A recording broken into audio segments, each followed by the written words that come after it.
The what? Monsieur Foscarelli. I would not harm the signorina. It is why we are all here, to punish the kidnapper. She's right, Poirot. How can you think any of us would resort to kidnapping after all we've been through? As you can see, Monsieur Parkinson, we have pieced together much of your story. Only the reasons remain, and I leave those to you. What did you call him? He called him Parkinson. That is my name. Robert Perkinson.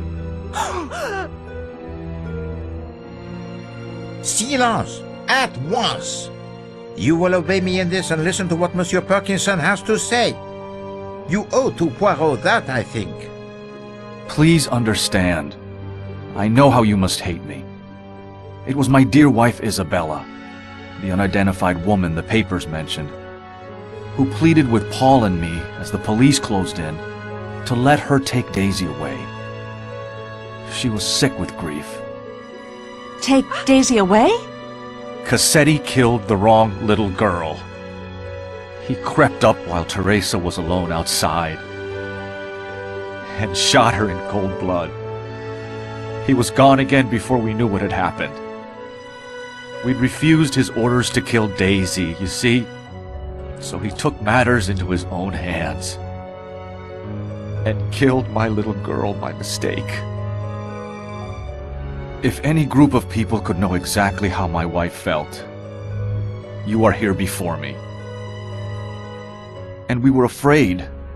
Some accident when the police came. It was unthinkable the little girl should come to harm after we had just buried our own daughter.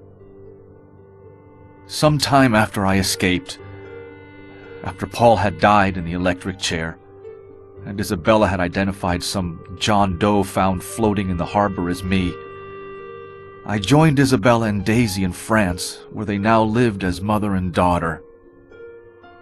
I knew we should return the child, but my wife would have died the day she was gone.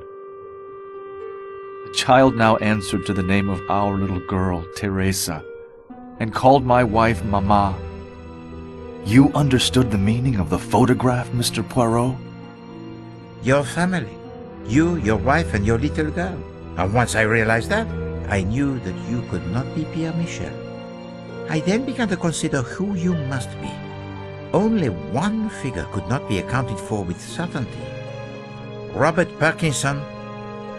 Last year, only days after my Isabella succumbed to a cancer that I think grew inside of her since the day of the kidnapping, I sought out Michel. He informed me of the plan to punish Cassetti, a plan that he, despite the death of his niece, never thought he could see through. He showed me the letters Mrs. Hubbard had written to him. He was in a terrible state. He had seen Cassetti? Yes, twice. On this very train. I could see he was not a strong man and would not be able to face Ratchet. I looked at those letters and asked him one question. Had Mrs. Hubbard or any of the others ever met him in person? His answer was no. I wanted Cassetti dead as much as any of you. He killed my child, and just as surely my wife. So here I am. But, my granddaughter? She has been staying with my wife's sister in Belgrade for the past few days. She came aboard the train there last night, dressed in an attendant's uniform. She changed into her regular clothes and has been camping out, as she calls it. The nuns at her school have kept up her studies, in English as well as French. She is a good student indeed, to have brought all her school books with her on the campout. I told her to study. She has been staying in the baggage car in Ratchet's crate. Last night I took some food from Klaus's kitchen when he had gone off for a moment. And the statue worth $4,000? I dumped it on a trash heap near Sirkeki Station, I'm afraid. This cargo is far more precious. At last, the riddle it is solved, n'est-ce pas, mademoiselle? and with a most satisfactory solution indeed.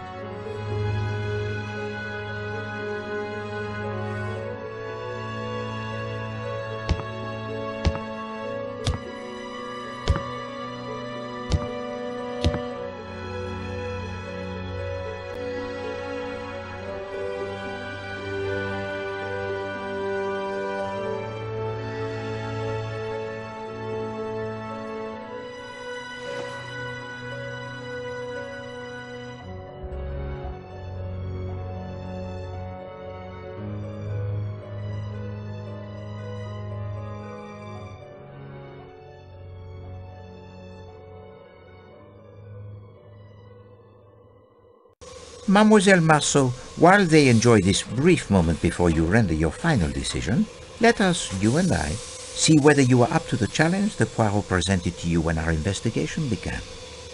Let us check the progress report you have been keeping in your scrapbook. Mademoiselle Marceau, Poirot must compliment you on a job well done. You are courageous. You face the dangers without flinching. You solve many puzzles that confront you, overcome many obstacles with enthusiasm and good humor. An above-average performance in every respect.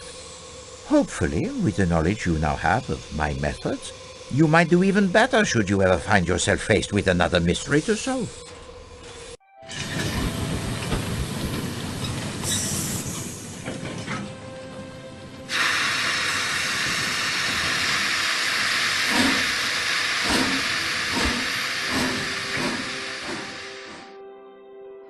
You are the representative of the train company, Mademoiselle Marceau. You have been instrumental in assembling the evidence that pointed to the solutions I have now shared. And you have been ill-used.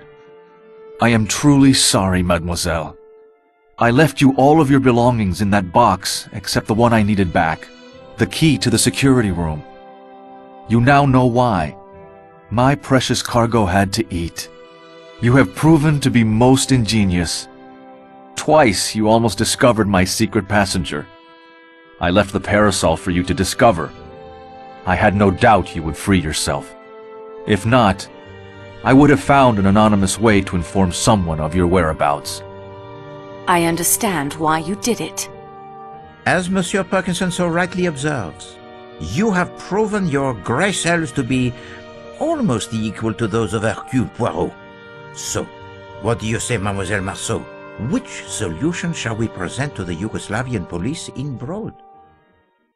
Silence, s'il vous plaît. It is now time to hear what Mademoiselle Marceau has decided. Here are my thoughts on the first solution. It is not the truth, but fits the facts, at least one set of facts, and it will be the simplest by far to explain. My opinion of the second solution is this. It is at least most of the truth, as much as 12 people in this car knew. They are self-confessed murderers, and yet, no, that word is wrong. Justice was done here. Of a kind, perhaps not the justice I would have preferred. In that, I agree with Colonel Arbuthnot, but still, can there be anyone, knowing Ratchet and knowing these people as well as I now do after only a few hours, who can't see the rightness of their cause? These are my feelings about the third solution. It is the whole truth. More heartache than even these 12 people knew. And it must stop somewhere, mustn't it? There are lives to build and rebuild here. I think of Greta's words on her postcard, and of the family that had one last day in the sun at Coney Island before the storm engulfed them. I think they all, including Monsieur Parkinson, deserve a chance in the sun again. Therefore, it is my belief, Monsieur Poirot, the first theory you put forward was the correct one.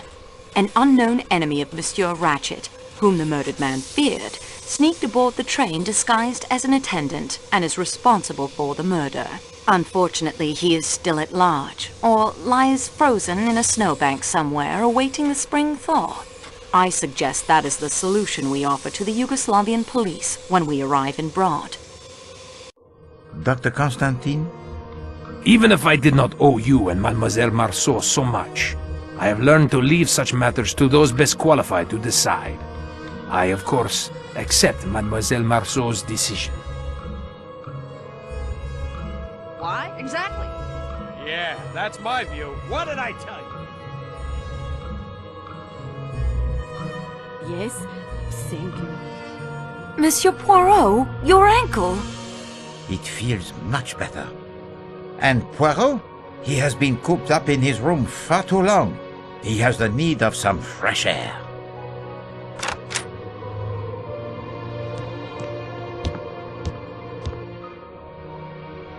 Mr. Michel, I'm sorry, Perkinson. I cannot find it in my heart to hate you.